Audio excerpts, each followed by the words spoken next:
It's Saturday night, and if I do say so myself, it's time for another round of Talk's Power Players taking on the week's biggest stories. Roll those titles.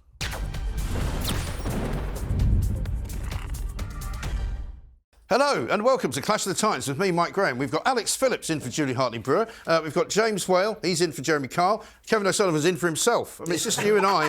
always, and only. Hang on. I mean, at some point, Kevin, you and I are going to have to take a holiday. Yeah, I think we will. But it seems as though we can't at the moment. But anyway, welcome to one and all. Nice to see you all. It's been a big week again. Not least for the Labour government, because let's not forget, we had, and Alex is going to fill us in on this in a minute, the first ever budget by a woman. I think even the worst ever budget. Oh, yeah, sorry, worst ever budget by a woman.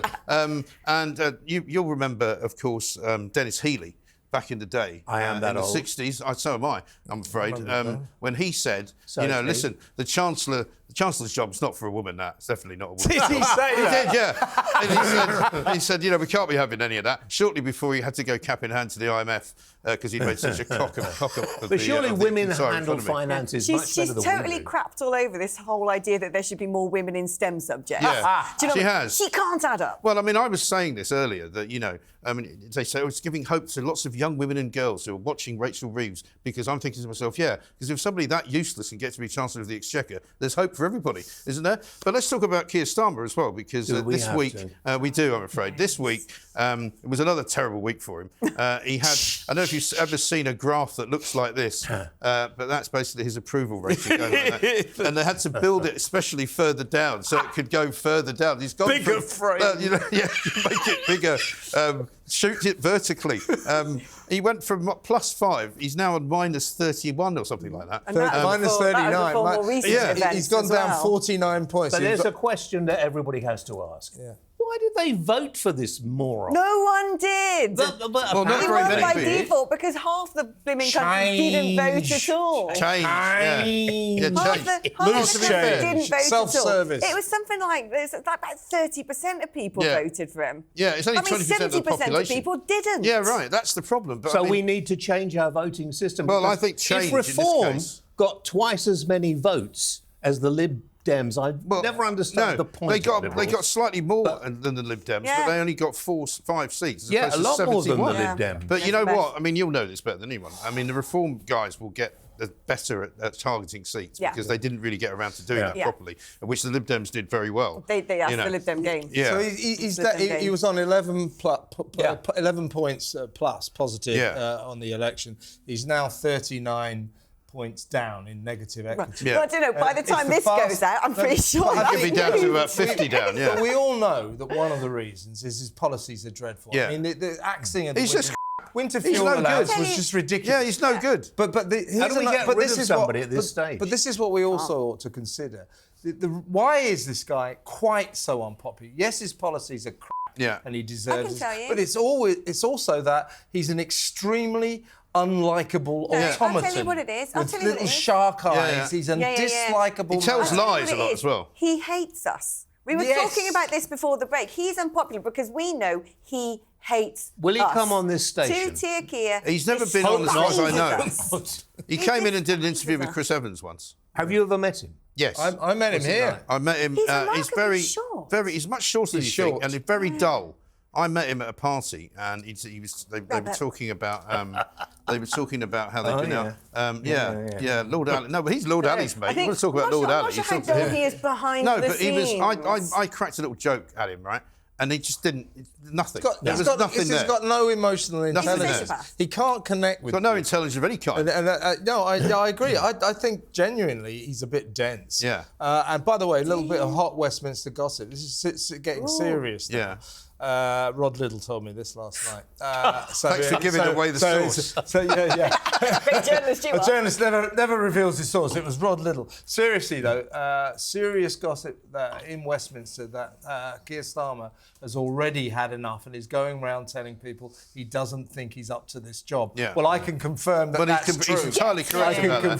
He's entirely correct about that. And let's talk as well about the other things that happened this week, because before the budget, which you're going to get onto in a second, we kept hearing about what was going to be in the budget. And one of my favourite moments was Wes Streeting, who, again, before the election, you thought, actually, this guy's got something about him. He might be quite good. Turns out he's no good either. He gives a statement out basically saying, look, we're going to pump billions and billions of pounds into the NHS in the budget because we're going to raise a load of taxes. But don't worry, it's not going to make any difference. There you go.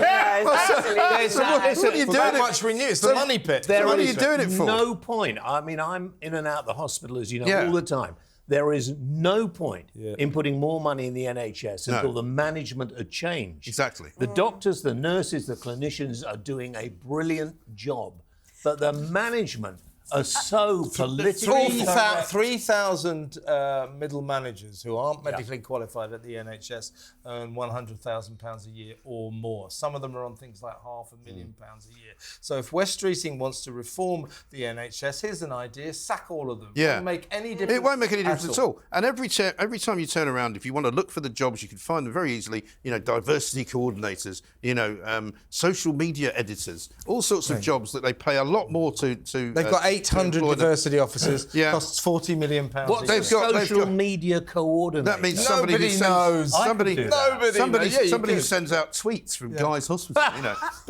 But they were talking about getting all this new radiotherapy equipment, right? As if it's just going to literally fall off a tree. You can't just go and suddenly buy hundreds of radiotherapy machines. They're huge, and they haven't got anywhere to put them. And there are some. And if you go to Great Ormond Street or even down to Guy's, there's huge transporters full of these machines because they can't get them in the hospital. 3 weeks ago, both West Streeting and Keir Starmer, there will be no money for the NHS until it has been reformed. Yes. Same story from West Streeting. Yeah. Here we are, 3 weeks later, they're going to give it £10 billion and it hasn't been reformed. Labour chucking money into the NHS money pit yet again. They've got loads of money.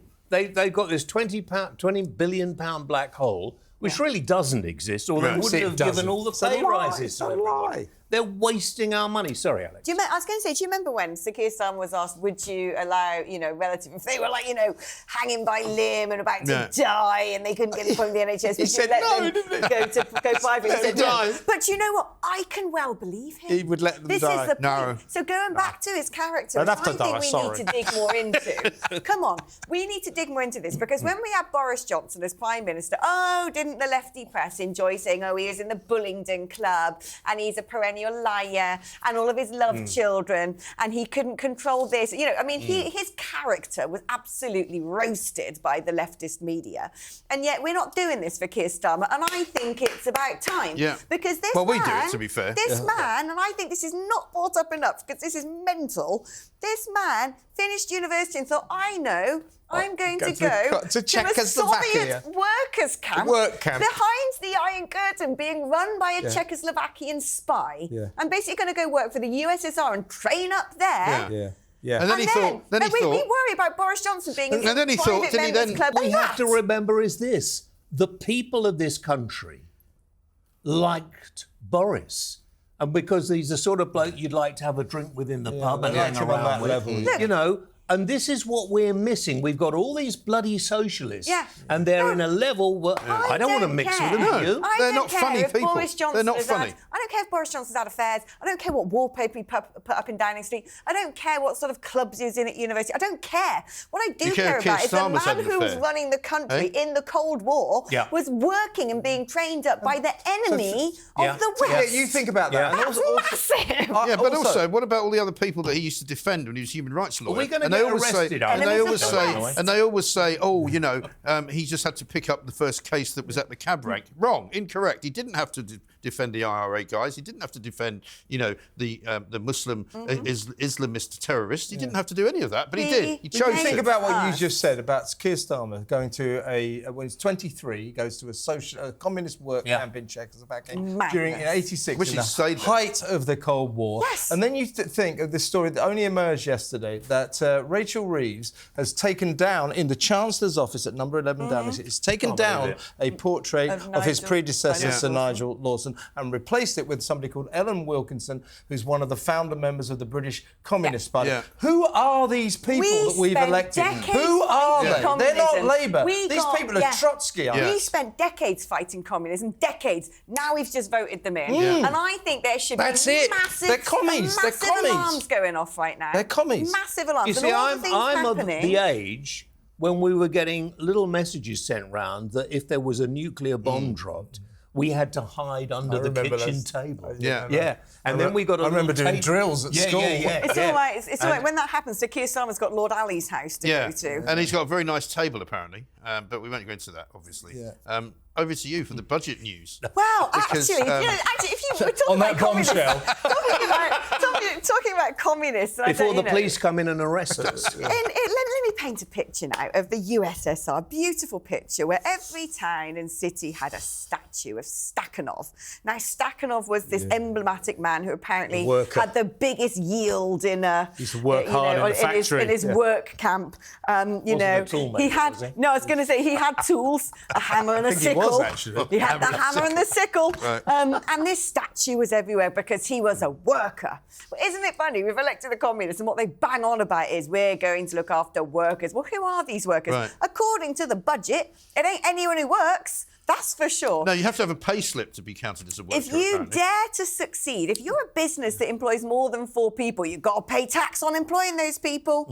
Oh, if you're barely working at all, get bits of, we're going to give you loads of money. If you've been late paying your tax, we're going to charge you loads of interest on that. How dare you not fill in 5,386 forms under complex IR35 regulations? They're not keen on pensioners But either. if you're on universal credit and you've taken out massive debts, don't worry about that. Don't have to pay them off. So this whole narrative of we're going to look after the workers and then ask, well, who is a worker? I'm yet to find one. They think it's Andy Capp. They cannot They think it's a guy in a flat cap going to the factory. It's so anachronistic. It's so pathetic. It is You're pathetic. either a socialist worker ideals. or you're not. Right. It's mental. Well, if you work for a living, right, no matter what that work is, surely you're a working person. Is this work? This is work. This is work. Yeah. Yeah. It's something that you But do we're not as an workers. endeavour for which you're We're not paid. workers. We're not workers. If you change the O and the R in workers and replace it with an A and an M, that's what Sir Keir Starmer thinks we are. What's the takeaway from the budget, though, Alex? Sorry, What's let me the just write takeaway? that down. As a The dyslexic, takeaway- it takes me Oh, a while. blimey. Oh, right, there you go. You did it, did you? I'll tell you what the takeaway is. Money is coming from out there into the government. And when it comes to what they're going to spend it on, they've done that already. Public sector, huge wage increases for them. If a worker means you are You're employed in the directly public by sector. Basically, Sir Keir Starmer. Well, here's the model, right? The model, which was provided very well this week by the story of how the Ministry of Defence now actually employs more civil servants than it does members of the armed forces, right? So that's kind of where we've got to. We've got government so big now, they have to fund it. It has to be fed. Our guys who go constantly. out to protect us in the country They need more money every single day. don't have enough because money every or day. the right Protect us. equipment. If you add up every serviceman and woman in the RAF and in the Navy, it doesn't come to the total number of civil servants. Which is in the about ministry. 68,000. They've got 60 diversity officers. When they first got You know what into they call themselves? power... Protecting the protectors. Protecting the protector. They really. That's what I mean. Mad. It's insane. You know, my grandson is in the forces and I worry.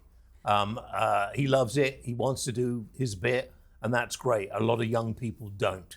If we had a war tomorrow, how many people would actually join up or be Well, do you remember they did conscripted? that survey, didn't they? And all the young people, the sort of the Generation X lot, said, "I wouldn't fight for my country. Why would I do that?"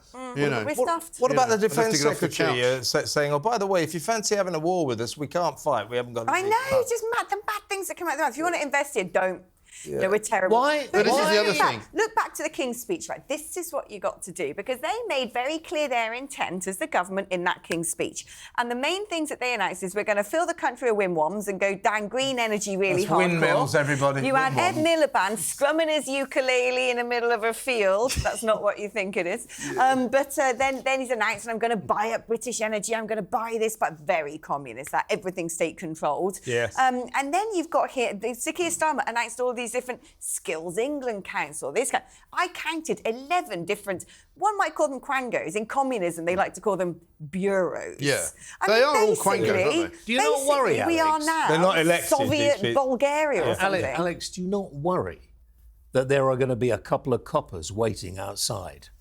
in the future. To be honest, at the moment, I can barely pay my rent. At least I'm going to have a roof over my head and a tray of food every day. Well, maybe you could do a podcast from prison. Yeah, you can get great drugs. Yeah, there's no right. room though for people like you in prison. You know, they're going to have to build. Well, she's a woman. They're going to ban women's prisons. But when the women's prisons are full of blokes who think they're women, I mean, that's the trouble. There's no room in the cell. Yeah, but you put somebody in prison now for something they said. Oh, you can do that. And somebody who raped somebody, mugged somebody, they let them out. They can go out. Particularly if they're foreign. Right. But this is what I said last week. They've got a brand new scheme. And their scheme to control the prison population is just basically let everybody out. Yeah.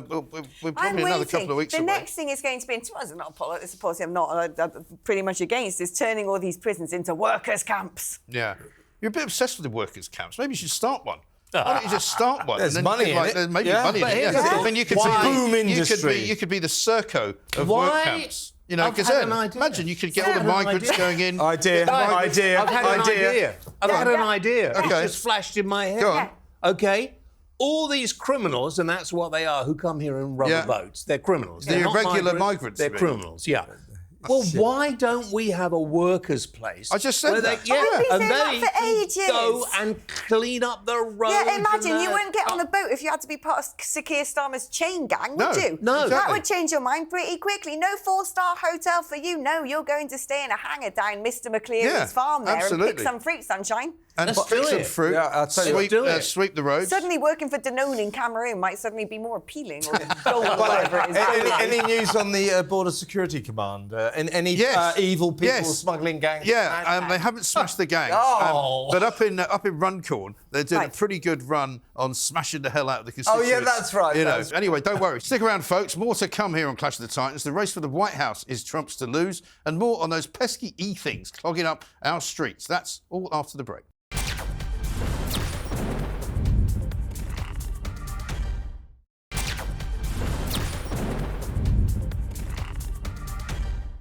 Welcome back to Clash of the Titans. It's time for our next topic, and it's time for Kevin O'Sullivan. Kevin, what you got? Thank you, Mike. Let's talk about the American election. Happens next Tuesday, of course. See you next Tuesday. Yeah, see you next Tuesday, November the 5th, Guy Fawkes night, but not in America. There might be a few fires. They're both firing their final shots. Great fun. Joe Biden has just dismissed all Trump supporters as garbage, which goes hand in hand with Hillary losing the election for the Democrats at the 2016 when she said that all of Trump's supporters were deplorables. So the Democrats are in a real mess. Right. He also did it right in the middle of one of Kamala Harris's big sort of moments. And kind of just took the shine off everything. She has big moments? Well, she thought she was a big moment. I mean, electoral campaigns are all about momentum, getting them right. Now, a month ago, you'd have thought that Kamala Harris was the second coming, was just the greatest presidential candidate anyone had ever seen. But she peaked way too early, and Trump has crept up behind her, and now he's overtaken her. He is ahead in most of the swing states. Do you think he can win? I don't think he can lose, frankly. You guys think he's I think he's going to win. I think he's going to win. Because the alternative, I think, for the world would be terrible. It's terrible. But the point is, I watched what she called her final address to the nation, a sort of 40-minute speech. And, she can't... She's an empty vessel. She never says anything of substance. No. And it looks like she writes her own speeches. Her final address was word salad on an epic scale. It didn't make any sense at all. Trump, meanwhile, he has messages, I'll get migration under control. He's talked I'll about bring tariffs. back law. Yeah. He has messages. Yeah. He has policies. You and I, Mike, we both lived in America. We know America. British people tend to go, Americans are all so stupid. And well, they're not. They're actually much more politically engaged than British people. Yeah. And what they want from their candidates is policies. And they also know what freedom means. Yeah, exactly. Well, what's interesting about this election, right? So you're talking about Kamala Harris being treated like the second coming. You'd think if you looked at the left-wing American press and the stuff coming out of the Democrats' mouths, the absolutely repugnant, dangerous rhetoric, totally right. that Trump is the second coming of Hitler. I was astonished when the big American broadcaster MSNBC put on his Madison Square Garden rally as a split screen saying, oh, look at the Nazi rally 85 years ago. He knows what he's doing.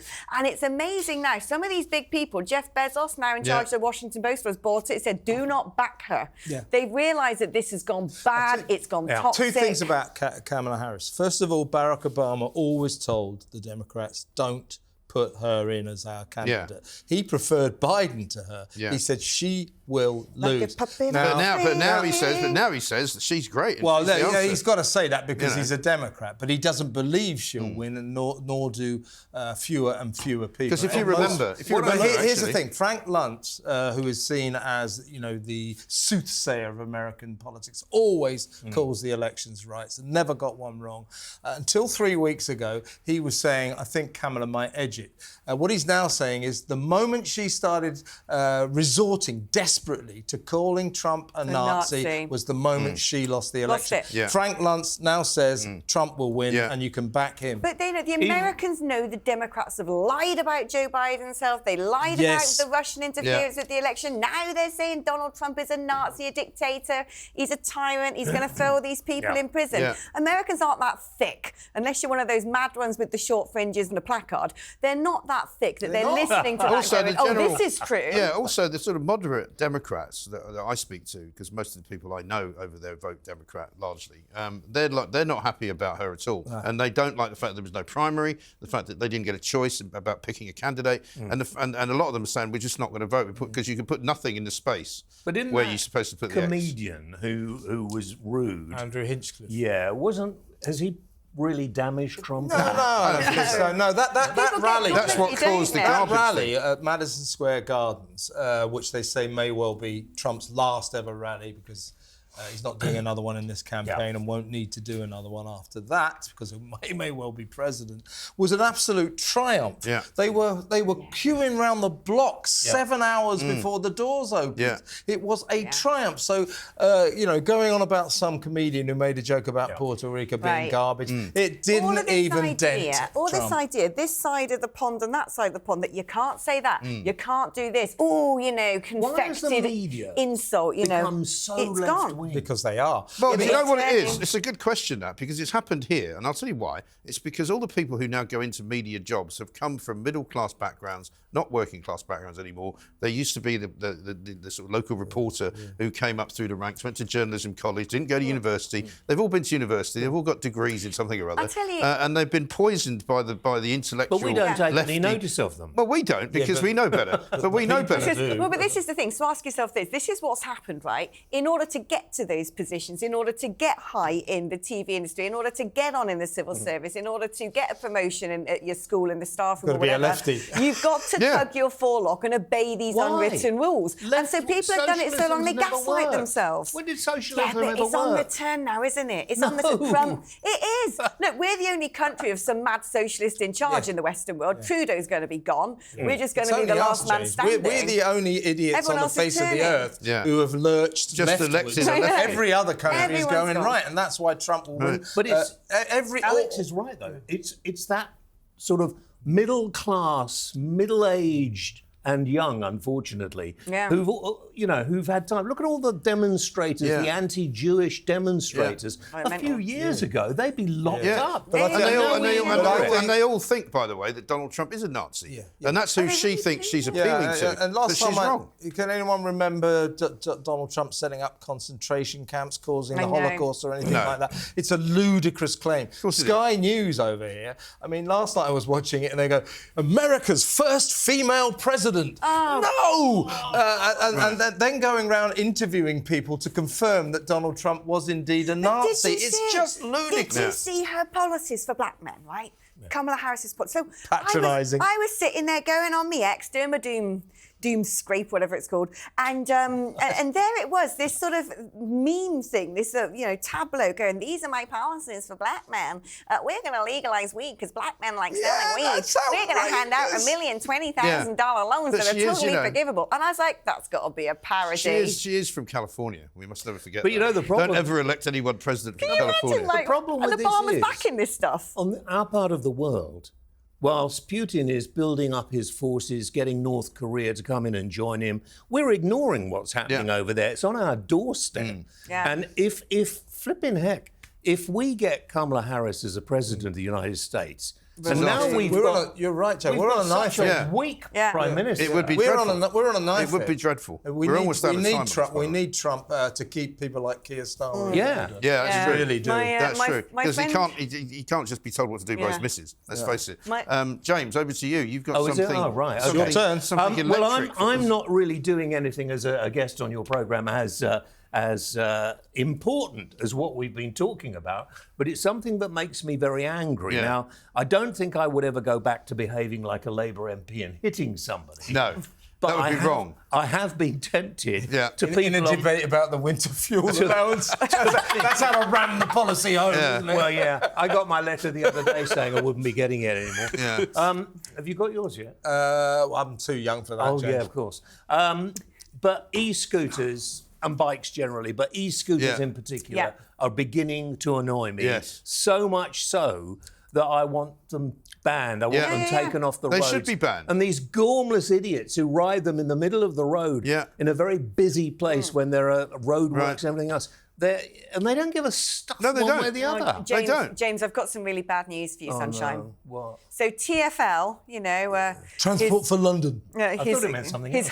His High Shakes Transport Company has decided that actually when it comes to e-scooters, they're going to lower the age at which people can use them and they're going to increase the speed at which you're allowed to ride them. I thought they were going to reduce it. So when all the kids in Bally's are coming trying to nick my phone, they can get away from the cops quicker. And when did we start doing this? I mean, I thought they were supposed to be making them illegal from the point of view of. In theory, they're not illegal anyway. Well, they technically are illegal if they are, botched, if you like, because if they're supercharged. if it's like an ordinary bike that somebody's turned into an electric bike. But why is nobody doing anything about this? Exactly right. Okay? When did we get to the point where we just said, anybody can ride one of these scooters? We don't have to have 40 miles per hour. You're not allowed to drive a car until you're 16 cars have to go 20 miles per hour, and the kids in the Bally's and their knives are going to be flying by at about 40 miles per hour. They could be on a little smoke. Most of them are, as usually Alex are. says, trying to steal phones. I mean, I had my phone stolen by one of these guys.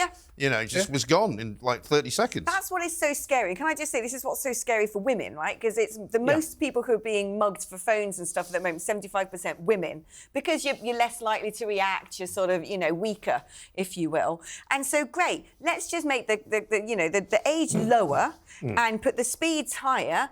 And we're just all going to be getting mugged left, right, and centre in London. You know it. Yeah. You know it. The other thing is these bikes you can hire, and people just leave them on the pavement. Yeah, they just scatter. Push them over. Yeah, I know. What are ridiculous. they called? Lime bikes. Lime bikes. There's about 5 different kinds now. Are there? Yeah. Well, it's disgusting. There's one called Why Forest. are they allowed to do it? There's the Santander ones, which are the original Boris bikes. Yeah. I mean, at least they're they have. They're put away. Well, they are put away. One of the problems is if they're all sort of parked in a nice, neat line, and you happen to be a little yob or you happen to be a bit drunk on a Saturday night, if you push the first one, they all go down like a set of dominoes, and it's great to watch. But people who are in wheelchairs can't get past them. People who have got guide dogs can't get around them, and they're always and they just leave them they there. go on the people about the we're saving the planet. That's all complete and utter rubbish. Yeah. I was going to use another word. And all these bikes are using an enormous amount of power to be built and to be made And to make the batteries. Well, did you see? Charge. Well, do you know? I did a story this week. I couldn't believe this one. Right? Do you know that they're now manufacturing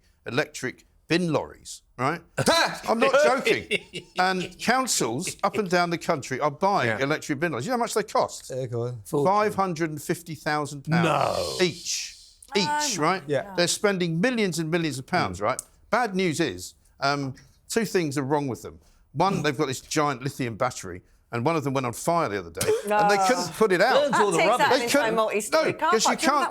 At Luton, you can't put these things out. Yeah. Also, they've also worked out that if people vape, inside of a vape, apparently, there's a tiny little lithium battery as well, because it's an electric thing. Yeah. When you put that in the back of a refuse lorry, it crushes the lithium battery, potentially making that go on fire as well. So you now got something which goes on fire on its own, crushing things which will also go on fire. It doesn't sound like a great idea to me. And they're spending literally burning bin lorries, 50 million quid. Some councils are spending. But meanwhile, no one's buying electric cars anymore. But stop buying electric cars. These scooters are being given this leeway because there's it's helping to. The planet also, have you seen is the going size to do of what them? the planet is going to do. I was in Borough Market at the pub the other day, and walk past, there's obviously a new scooter company that you can hire from. Yeah. And the scooter is giant. It's so big. I mean, if you run into somebody in one of those, you're going to kill them.